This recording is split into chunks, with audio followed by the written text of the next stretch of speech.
we'll look at the high level again architecture, what are the changes, and then integrations, and then the logical views, and then the microservices views and deployment area. Again, the standard stuff we have covered, but I'll not be going into the specifics of each one, but primarily highlighting what are the deltas, what are the recent changes. So if you can, this is again kind of integration oriented architecture view, where you can, in the top, you see the various OI group of services or functionality, and then all the data sources in the bottom that send the connectors or data sources that send the data. So again, not much change here. I'll highlight the changes in the next diagram basically. So this is the same diagram, a little bit more details in terms of what data goes from which connector, what data goes where. And instead of a single API, as you can see, we have actually three different set of APIs for data ingestion. You have the Jarvis API, and then for primarily for the alarm event kind of data. And then we have the APM gateway endpoint, which accepts the metrics topology. And then you have the log for the dedicated API for the log data. Now, what we have been doing, and our target is basically to have a single API endpoint for everything, and which is basically the APM endpoint as the single API endpoint. So what you can see, if you have, I'm not sure if you remember the diagram before, like in the previous releases, we had pretty much all the connectors were sending some data to Jarvis and some data to the APM gateway.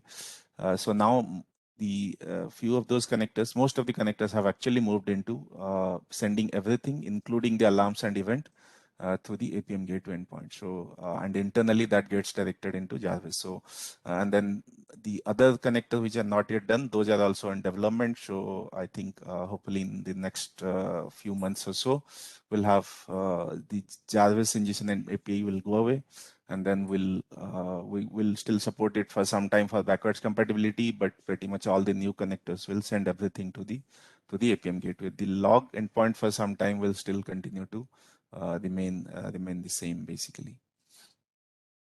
So that's primarily the change is the alarm data primarily now goes to alarms events. Basically, data goes to the APM gateway. The metrics and topology, there is no change.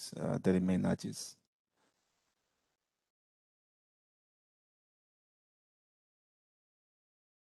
So this is just the same list of connectors and their data sources. I'll not skip over this. Okay, so now here we are looking at the OI architecture in terms of kind of a logical layers. So in the very bottom, you see is the basically data store, NFS basically, which is where most of our persistent, data goes. And then you have the different, the blue boxes are basically all the different data stores that store the data. And then there are two key significant changes here I'll talk about. So the first one is Elasticsearch. Now Elasticsearch is we store primarily the alarm event data and some of the other additional metadata also. And in addition to the OI data also, we store APM transaction trace if APM is integrated in SAS, for example. And then AXA data also goes there in Elasticsearch. So that's kind of the general purpose document store, document oriented store. The key change is for on-prem releases, we insisted on required basically until now we are requiring a local storage for Elastic, a local SSD disk for Elastic, and that was primarily to support performance as per the guidelines from Elastic. So now going forward, we are allowing NFS also for the Elasticsearch storage, and that simplifies the deployments to a large extent because now because the other data, for example, the topology metrics were already on the NFS. So everything can be on NFS now going forward. For now, we are giving both of the options. So there is a little bit of complexity in the installer, etc. User can choose whether they can choose the local, continue with the local disk option, or they can switch to NFS. And the assumption with NFS is obviously you can still guarantee the performance IOPS requirement. So as long as the customers are, agree that they can meet the IOPS requirement, I think they can choose NFS. If they are not sure, then they can stick with the local storage for now. So the long term, if assuming the NFS approach works fine, which we believe it should work in pretty much large customers, they have good networks, and it should work. And for example, in our SaaS itself, we anyway use the NFS. We don't use local storage. So we're expecting it to work fine. And then at some point in the future release, few releases later, we'll stop supporting the local storage. And then the topology and metric stores, those are already on NFS backed, and so there's no change to those. Those continue to remain the same. And then the Postgres RDBMS again similar. No change there. The blob store is the new one that has recently introduced, where all of the kind of blob data for example, things like machine learning models and other kind of miscellaneous blob data, which doesn't fit neatly into one or the other. Many of that data was either going into Postgres or Elastic earlier. Most of it was going into Postgres, and then we are running into large Postgres footprint. So now blob storage will be more efficient. We can scale easily, and then also it will be more efficient. So that is one key change is the new blob store for storing all the machine learning models for so that's, yeah, so this slide again primarily talks about the same thing as we talked about, Elasticsearch, the NFS storage. Kafka, no significant change there. It remains the critical pipeline, basically plumbing layer in our solution. The metric topology and blob storage I talked about. The blob store is used primarily for two use cases. In future, there might be more. At this point, it is anomaly detection. Earlier, anomaly detection models, machine learning models were stored in Postgres. Now they are moving in blob store. And similarly, situation, many of the machine learning model, the backend models were when Postgres, those will be migrated to situation, the blob store. Hazelcast, no major change. We're continuing to use wherever we're using in our for microservices. Then another major significant architectural change is for anomaly detection. It is a complete rewrite into a new solution. Earlier, we were using something called DSP CASA, which was we had major performance limitations there, and also out like the result wise we getting a lot of false positives. So now we have moved into a completely new algorithm and also implemented it into a new metric pipeline based design where it will be scalable. So earlier we were limited to essentially we could not scale the DSP CASA pods. It was almost like third party. It was provided by a different CA team, but it was not able to scale. So this is a very significant change. We use the new anomaly detection model, and along with the anomaly detection, we have the accessory the related services. For example, we have the metric configuration service, and then the anomaly alarm configuration service. Those are related services have been introduced also. So yeah, so going back to this diagram, primary changes, as I mentioned, are those areas. There are a few microservices also added. I'll talk about those in the next slides.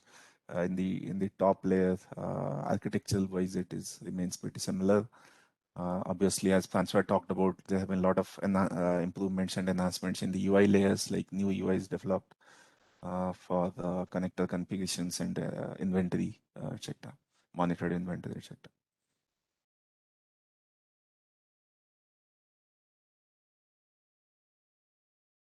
Okay, so this, I'll come back to this diagram. Okay, so now coming to the list of services, microservices, whatever we say. So these are the list of new services that are introduced. The first three are related to anomaly detection and metric configuration service, which allows you to define basically your selected metric groups, which is basically you just customer configures, selects a bunch of metrics based on the regex patterns using source and attribute names, and then you save it as a group, and then you can use anomaly detection for them. The plan is going forward that the same metric groups will be used for other things, other metric type use cases, for example, for capacity analytics and for predictive insights and other things. Even right now, those configurations are different. for CPA, predictive insight, and other. But eventually, the plan is this metric configuration service, and the metric group concept will be the single grouping mechanism for grouping the metrics, and then on top of that we'll apply the use cases. And currently it's only anomaly detection. In future we'll have other things like capacity analytics, or let's say we do the outlier detection or any other metrics based use cases. So those will be derived from that. And then the anomaly detection is the specific microservice for anomaly detection. And then the alarm preprocessor is basically it's kind of the again it will in future it will be a generic service that will handle the kind of time over threshold, kind of uh, the configurations for the alarm in terms of you take the raw alarms and then you define the configuration. User defines the configuration in terms of when the actual user facing alarm should be generated. Kind of the time over threshold configurations, that if it occurs X number of times in the last 5 minutes, then you create a actual actionable alarm out of the raw anomalies. Again, today in the current form, it is only for anomalies, and then in future it will be extended for other kinds of things, alarms also. Now the next three components are primarily the log analytics components, but only specifically for our internal log analytics functionality for Broadcom IT, and that is exposed to, it is not exposed to general users, and it's only in SAS, is semantic and Broadcom IT teams. The alarm scheduler, alarm processor, and the log telemetry. So these are at this point these are specifically for the internal Broadcom and SAS only, and also Broadcom semantic tenants. In future, these will be applicable whenever the log analytics will be supported for more general customers. So these will be extended also. So the the scheduler and processor essentially are used to extract the alarms from the log data based on user defined patterns. So user can go to the UI and define the specific queries patterns to generate the alarms. And then the telemetries calculates the usage metrics like the payload volumes and counts, etc. And that is internally used for throttling. So we'll have soft and hard limits of how much data can be ingested per day. So that will be used for that. And also it can be used for usage metering, basically, generally.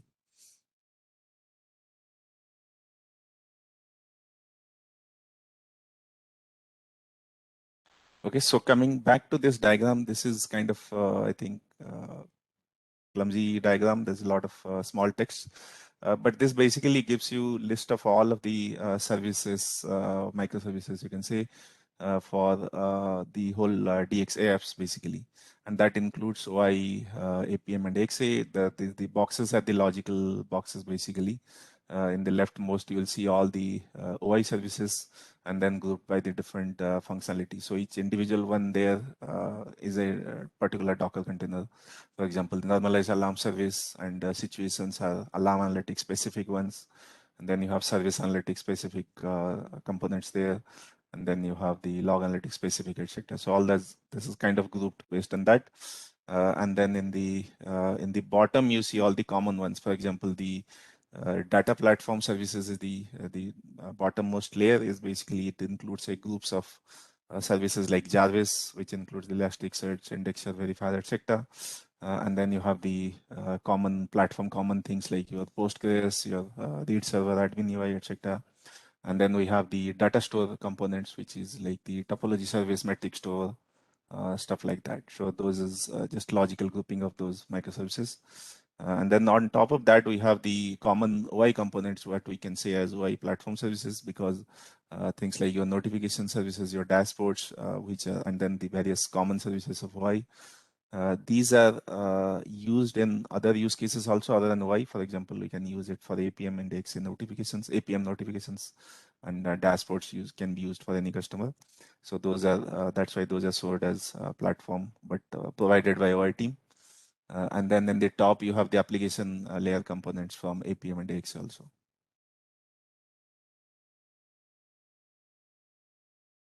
So the changes are again the 4 or 5 new services from OI that I mentioned in the next slide. So that's primarily.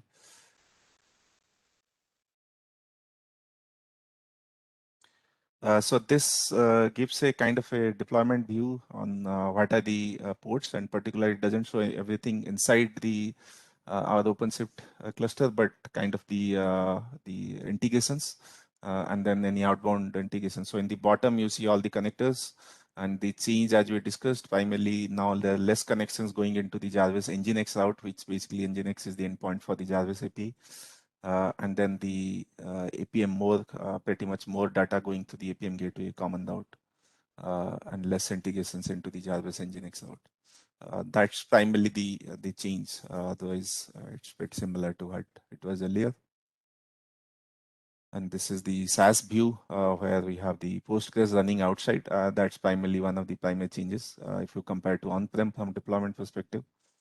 Now, if we look at the same diagram, this is from an on-prem perspective. It's pretty similar, but only thing is the Postgres remains inside. Yeah, otherwise it's very same.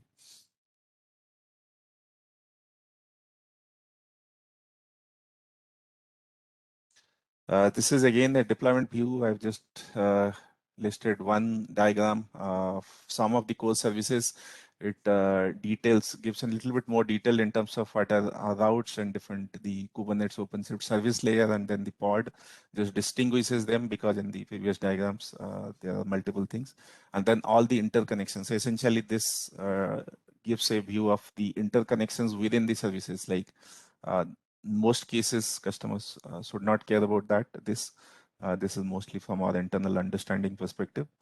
For example, when the call goes from admin UI into the RAID server and then how it accesses the data for the APM services like TaskNash, etc. It shows that view. This again, some of these details will be covered in more detail when we do troubleshooting, detailed troubleshooting system, but uh, this is just kind of an sample of how this will look like. The overall, this doesn't show all of the services because that diagram is kind of, because with so many services, it's very difficult to read. So we have the individual diagrams available for various groups of services like service analytics, alarm analytics, etc. This is just an example of the basic RAID server admin UI flow for the end user service UI access.